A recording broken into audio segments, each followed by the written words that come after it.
Trešā nodaļa. Svētais ar diviem ķermeņiem. Tēvs, ja es apsolu labprātīgi atgriezties mājās, vai es drīkstu doties ceļojumā apskatīt Varanasī? Tēvs reti iebilda pret manu dedzīgo ceļošanas mīlestību.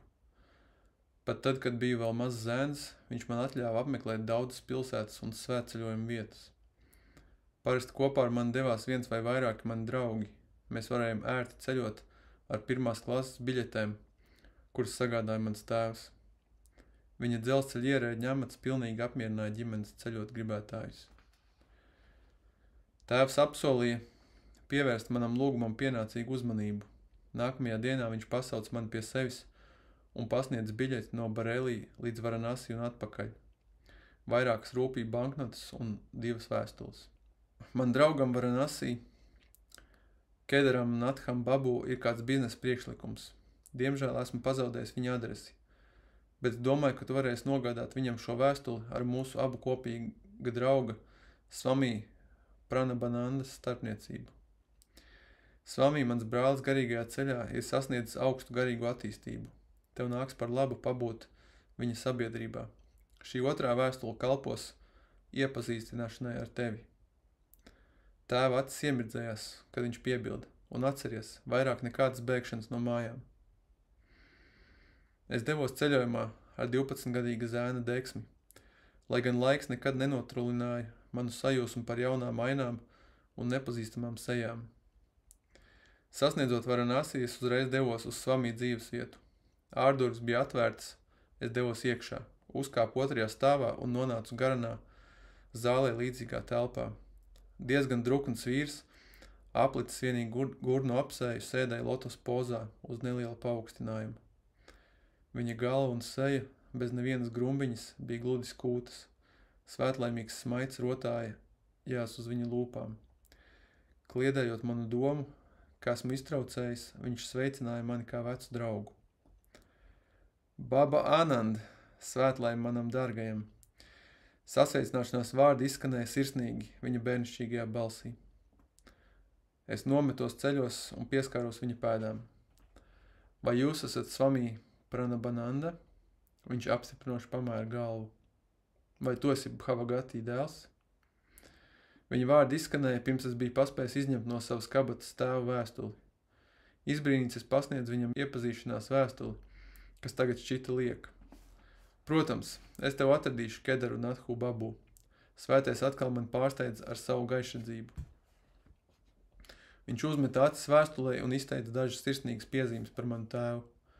Tu zini, es varu priecāties par 2 pensijām.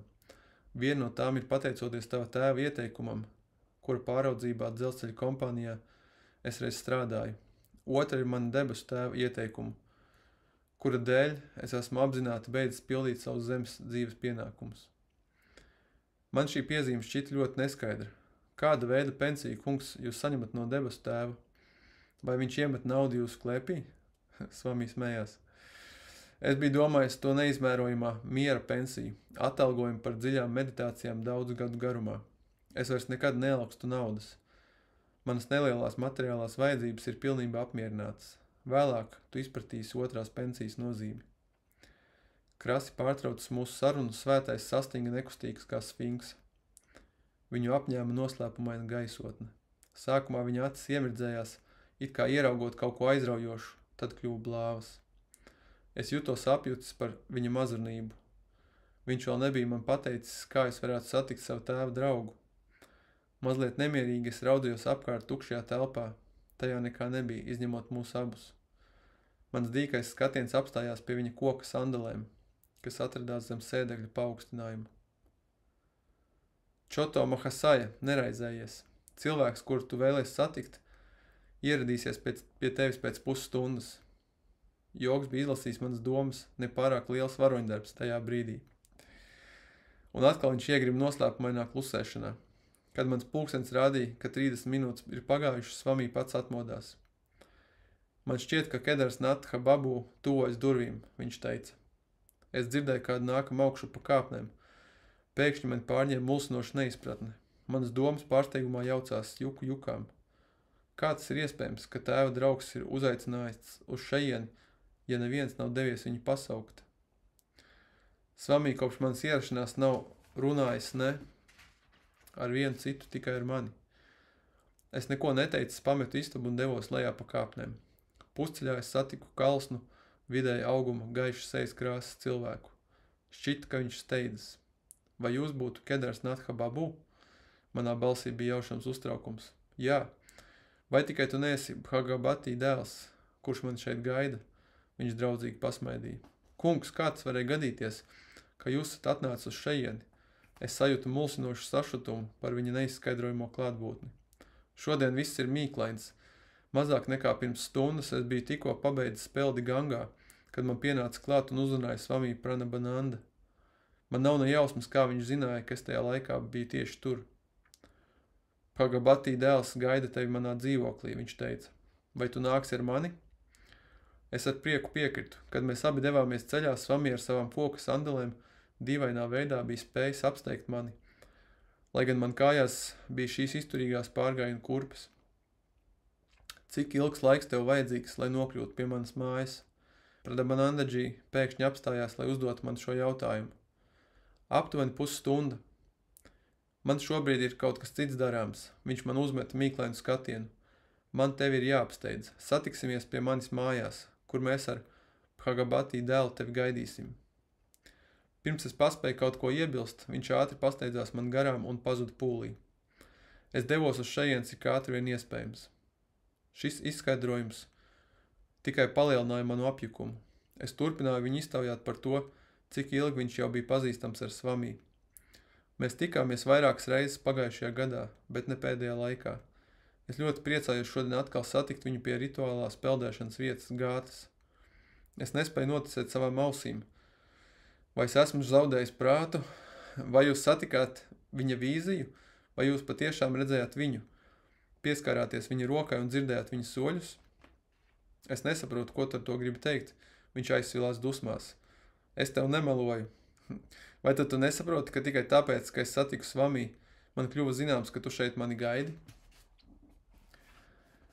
Tādēļ, ka tas cilvēks Svamī Pranabananda nav atstājis manu redzesloku ne uz brīdi. Kopš es te pirmo reizi ienācu apmēram pirms stundas. Es izstāstīju visu notikušo un atstāstīju mūsu sarunas ar Svamī. Viņš plaši ieplita acis, vai mēs dzīvojam šajā materiālajā laikā, vai arī mēs sapņojam. Es nekad nebiju domājis, ka savā dzīvē būšu liecinieks šādam brīnumam. Es domāju, ka šis Svamī ir tikai parasts cilvēks, bet tagad es atklāju, ka viņš spēja materializēt otru ķermeni un strādāt caur to. Mēs abi iegājām istabā pie svētā.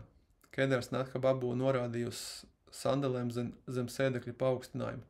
Redzi, tās ir tās pašas sandeles, kas viņam bija kājās pie Gātas, viņš čukstēja. Un viņam mugurā bija viena gurnu apsejas tieši tāpat, kā es redzu viņu tagad. Tajā brīdī, kad apmeklētājs paklanījās viņa priekšā, svētais pavērās manī ar rotaļīgu smaidu. Kāpēc tas tev tik ļoti izbrīna?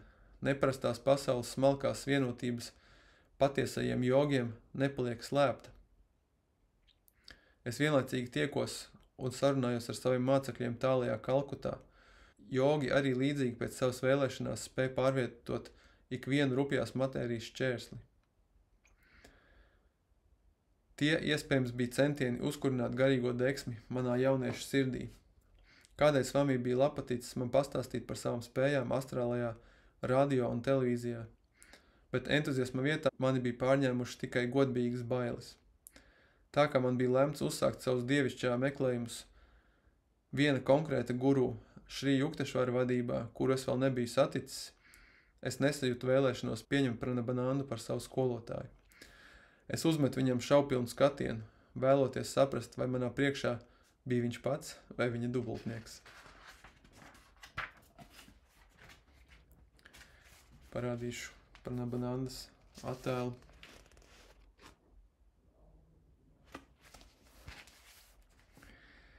Skolotājs centās aizgaņāt manu satraukumu, apveltot mani ar dvēseli atmodinošu skatienu un piebilstot dažus iedvesmojušus vārdus par savu guru. Lahiri Mahasaya bija dižākais joks, kuras jebkad biju pazinis. Viņš bija pati dievišķība, ķermeniskā formā. Ja jau māceklis, es prātoju pēc savas vēlēšanās spēju materializēt otru ķermenisko formu, tad kādi patiešām brīnumi varētu būt pa spēkam viņa skolotājiem. Es jums pastāstīšu, cik nenovērtējama ir guru palīdzība. Es mēdzu meditēt kopā ar kādu citu mācekli. Katru vakaru 8 stundas, pa dienu mums bija jāstrādā dzelzceļa birojā. Es saskāros ar grūtībām saistībā ar savu darbu pienākumu veikšanu un vēlējos veltīt visu savu laiku Dievam. 8 gadu garumā es neatlaidīgi pusi no nakts meditēju. Es sasniedzu brīnišķīgus rezultātus, grandiozas garīgās atklāsmes, apgaismoja manu prātu. Taču vienmēr starp mani un bezgalību saglabājās neliels plīvurs. Cenšoties pat ar pārcilvēcisku dedzību, es atklāju, ka galīgā, neatgriezeniskā vienotība man tiek liekta. Kādu vakaru es apmeklēju Lahiri Mahasaju un lūdzu viņam dievišķo aizbildniecību. Mani neatlaidīgie lūgumi turpinājās visu nakti. Eņģeliskais gurū, manas garīgās mokas ir tik spēcīgas, ka es vairs ilgāk nevaru paciest savu dzīvi, ja nesatikšu dižo mīļoto aci pret aci. Ko es varu darīt? Tev ir jāmeditē dziļāk. Es vēršos pie jums, Dievs mans skolotāji. Es redzu jūs savā priekšā materializējušos fiziskā ķermenī. Svētījiet mani, lai es varu uztvert jūs savā bezgalīgajā formā. Lahiri Mahasai pamāja roku labsirdīgā žestā. Tu tagad vari iet un meditēt. Es, Brahmam, aizliku labu vārdu par tevi. Neizsakām pacilāts, es atgriezos atpakaļ savās mājās. Tajā naktī meditācijā kvailais manas dzīves mērķis tika sasniegts. Tagad es bezgalīgi baudu garīgo pensiju. Kopš tās dienas nekad vairs svētlaimīgais radītājs nepaliek manām acīm apslēpts aiz maldu plīvura. Pranabanandas seja bija pielījusi ar dievišķu gaismu. Citas pasaules mieras piepildīja manu dvēseli. Visas bailes bija izgaisušas. Svētais uzticēja man sekojošo. Dažus mēnešus vēlāk es atgriezos pie Lahiri Mahasais un mēģināju viņam pateikties par bezgalīgās dāvanas pasniegšanu. Tad es pieminēju vēl citu jautājumu. Dievišķais gurū, es vairs nespēju strādāt birojā. Lūdzu atbrīvo mani, es patstāvīgi esmu Brahmas apreibis. Piesakies pensijai no sava uzņēmuma. Ko lai es minu par iemeslu tam, ka tik agri vēlos doties pensijā? Saki, kā tu jūties? Nākamajā dienā es iesniedzu savu pieteikumu. Ārsts lūdza pamatot manu priekšlaicīgo pieprasījumu. Kad esmu darbā, man parādās nospiedoša sajūta mugurkaulā. Tā cauroja visu manu ķermeni, padarot man nespēju veikt savus darba pienākumus. Bez papildu iztaujāšanas ārsts man stingri ieteica doties pensijā, ko es arī drīzumā saņēmu. Es zinu, ka dievišķā Lahiri Mahasais griba strādāja caur ārstu un dzelzceļa apmetpersonām, ieskaitot tavu tēvu. Nedomājot, viņi paklausīja dižā gurū garīgajam virzienam un atbrīvoja mani dzīvei nepārtrauktā kopībā ar mīļoto. Pēc šīs neparastās atklāsmes Svamī Pranabananda iegremdējās vienā no savām ilgajām klusēšanām. Kad es devos projām godbīgi pieskaroties viņa pēdām, viņš man deva savu svētību. Tava dzīve ir iet pa atsacīšanās un jogas ceļu. Es tevi vēlāk atkal satikšu kopā ar tavu tēvu. Pēc gadiem abiem šiem paredzējumiem bija lemts piepildīties. Kedars Natha Babu gāja man blakus sabiezējušā tumsā. Es pasniedzu viņam tēvu vēstuli, kur mans pavadonis laternas gaismā izlasīja. Tavs tēvs piedāvā man ieņemt amatu savā dzelzceļa birojā Kalkutā. Cik vilinoši būtu saņemt vismaz vienu pensiju no tām abām, ko bauda Svamī Pranabananda.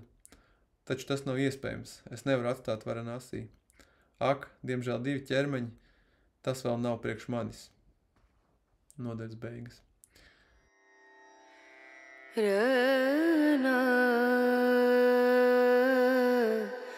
Ra